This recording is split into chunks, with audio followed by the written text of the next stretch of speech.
নমস্কার। আজ মহাভারত পাঠ করব। অর্জুন অঙ্গার পর্ণ সংবাদ এবং তপতি সংবরেণ্য উপাখ্যান। মহাভারতে আগের দিন বলেছিলাম যে দ্রৌপদীর যে জন্ম হলো যজ্ঞ থেকে, তারপরে তার সংবর সভা হবে, কিন্তু মাঝখানে বেশ কিছু খুব ভালো ভালো ইন্টারেস্টিং এবং অনেক কিছু জিনিস জানার আছে পড়লাম। সেগুলো না বলে স্বয়ংবর সভায় আমার সোজাসুজি চলে যাওয়াটা ঠিক হবে না। আর মহাভারত পড়তে গিয়ে দেখছি কত কত চরিত্র, বাপরে বাপ! সেই যুগেও এত চরিত্র, এত রকমের চরিত্র, আর এই যে সমস্ত চরিত্রগুলো এক জায়গা করা বা বিভিন্নভাবে যে লেখা, সেটা অবাক হতে হয় পড়তে পড়তে।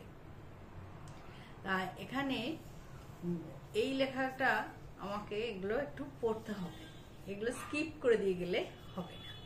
তাহলে মহাভারত পাঠের আর কি লাভ হবে? ধীরে ধীরে যে পাঠ করছি, এখানে দেখা যাচ্ছে যে আগের পর্বে বলেছিলাম ব্যাসদেব এসে বললেন, তোমরা তাড়াতাড়ি যাও, দ্রৌপদীর সংবর সভা হচ্ছে, 4 দিন ধরে হচ্ছে, তারা রাতারাতি যাচ্ছেন। পঞ্চপাণ্ডব এবং কুন্তী সে সবাই যাবেন বলে ভাবছেন তাড়াতাড়ি করে। শেষ পর্যন্ত সংবর সভায় কুন্তী যাননি, তিনি বাড়িতে ছিলেন। তবুও ওনারা তো বনের মধ্যে এগিয়ে যাচ্ছেন খুব দ্রুত। যেতে যেতে রাত হয় যখন, একটা রাতে, তখন সেখানে কাছেই গঙ্গা পার হবে। এমন সময় তাদের সঙ্গে আগের দিনও বলেছিলাম যক্ষ, রক্ষ, রাক্ষস, পিশাচ, ভূত, এদের সঙ্গে দেখা হয়। এবং আরেকজনের সঙ্গে দেখা হয়, তিনি হচ্ছেন গন্ধর্ব। গন্ধর্বর সাথে অর্জুনের কিছু কথোপকথন, কিছু ঘটনা এখানে আমি পাঠ করব। এখানে গন্ধর্ব তিনি ছিলেন, এনারা সব এত বলি বেদব্যাস গেলেন সস্থান। বেদব্যাস তো চলে গেলেন। কুন্তী সহ পঞ্চভাই করেন প্রস্থান, অন্তর্হিত হইলেন ব্যাস তপোধন। উত্তর মুখেতে যান পাণ্ডুপুত্রগণ, দিবানিশি চলিলেন নাহিক বিশ্রাম। নানা দেশ নদ নদী লঙ্ঘিলেন গ্রাম, আগে যান ধনঞ্জয় ঘোর রজনীতে। প্রচন্ড ঘোর অমাবস্যা, অন্ধকার, তারপর মধ্যে বন আছে, ঘোর রজনীতে অন্ধকার হেতু ধরি দেউটি করেতে। কতদিনে উত্তরেন জাহ্নবীর তীরে, স্ত্রী সহ গন্ধর্ব এক তথায় বিহরে। পাণ্ডবের শব্দ শুনি বলে ডাক দিয়া, বড় অহংকার দেখি মনুষ্য হইয়া। প্রয়াগ গঙ্গার মধ্যে আমার আশ্রয়, রাত্রিকালে আসি যে কে হেন আছয়। যক্ষ, রক্ষ, রাক্ষস, পিশাচ, ভূতগণ, নিশাকালে অধিকারী এই সব জন। বিশেষে অঙ্গার পর্ণ, নাম মোর খ্যাত। গন্ধর্বের নাম হচ্ছে অঙ্গার পর্ণ, সে তার নিজের পরিচয় দিচ্ছে। বিশেষে অঙ্গার পর্ণ, নাম মোর খ্যাত। নিশ্চয় আমার হাতে হইবে নিপাত, আমি তোমাকে নিপাত করব। পার্থ বলিলেন, অর্জুনের নাম পার্থ, সবাই জানেন। পার্থ বলিলেন, শাস্ত্র না যেন দুর্মতি, জাহ্নবীর জলে স্নানে কিবা দিবা রাতি। গঙ্গায় দিনই বাকি রাতই বাকি, যে কোনো সময় স্নান করা যায়। অকাল হইল তাহে কিবা আসে যায়, যে কোনো সময় স্নান করা যায়। তোর কাছে যে দুর্বল সে তোরে ডরায়, গঙ্গার মহিমা না জানো মূঢ়মতি। বলছে তুমি গঙ্গা, আমি তো তোমাকে ডরাবো না। অর্জুন বলছে তোমার থেকে যে কমা সেই তোমাকে ডরাবে। স্বর্গেতে অলকানন্দা, গঙ্গার মহিমা না জানো মূঢ়মতি। স্বর্গেতে অলকানন্দা, ভূমে ভাগীরথী, পিতৃলোকে বৈতরণী, অধ ভগবতী। অকাল সুকাল নাহি সদালোক গতি, হেন গঙ্গা স্নান রুদ্র করো অজ্ঞান। আমাকে রুদ্ধ করছো হে অজ্ঞান, ইহার উচিত ফল পাবে মমস্থান। এবার অর্জুনের সাথে গন্ধর্ব, যার নাম অঙ্গারপর্ণ, একটু যুদ্ধ হবে। যুদ্ধে নিশ্চিত অর্জুন জিতে গেল, আর গন্ধর্ব হেরে গেলেন। তখন আচ্ছা ঠিক আছে, হেরে যখন গেলাম আমি, তখন আমি তোমাকে একটা বর দিচ্ছি, আমার যে জ্ঞান আছে সেটা আমি তোমাকে দেবো। তোমার মানে যদি আমাকে ছেড়ে দেয়, প্রথমে তো যুদ্ধ হচ্ছে, তো ছাড়বে কেন?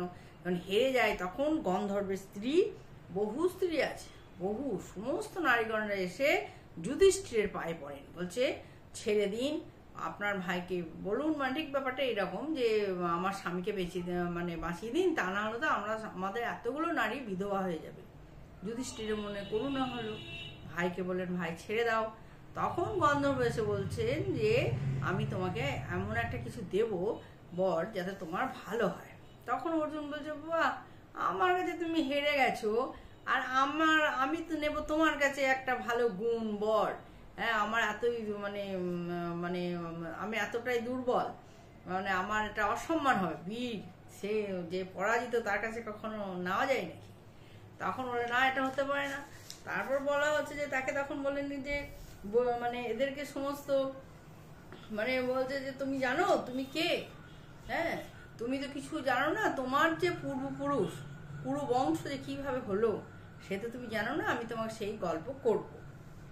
অর্জুনকে সেই গল্প যখন বলছে যে তুমি জানো যে এখানে যে অনেক যে তোমাকে বলে যে অর্জুন বলেন যে শুনো বলি যে তোমারে, তখন ও বলছে তপত্যা, গন্ধর্ব ওনাকে বলছেন যে তপত্যা, বলছে যে তপত্যা, বলছে যে অর্জুন বলেন শুনো বলি যে তোমারে, তপত্যা না সরি বল তাপত্য, তাপত্য বলিয়া কেন বলিলা আমারে, জননী আমার কুন্তি আছেন সংহতি, তাপত্য বলিলা কেন, কে বা সে তপতি, তাপত্য বলছো কেন আমাকে, সেই তপতি কে?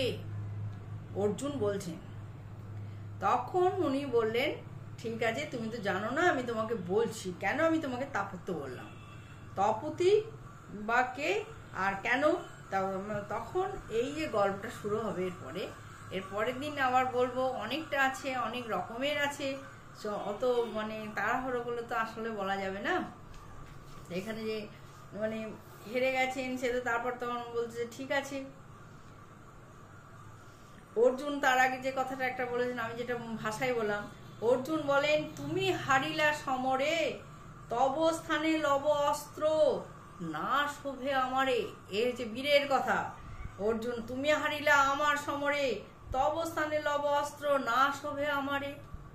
তখন সে বলছে যে গন্ধর্ব বলিল যাতে সর্বলোকে জানে হেন বিদ্যা জানি, তুমি ত্যাজ কি কারণে?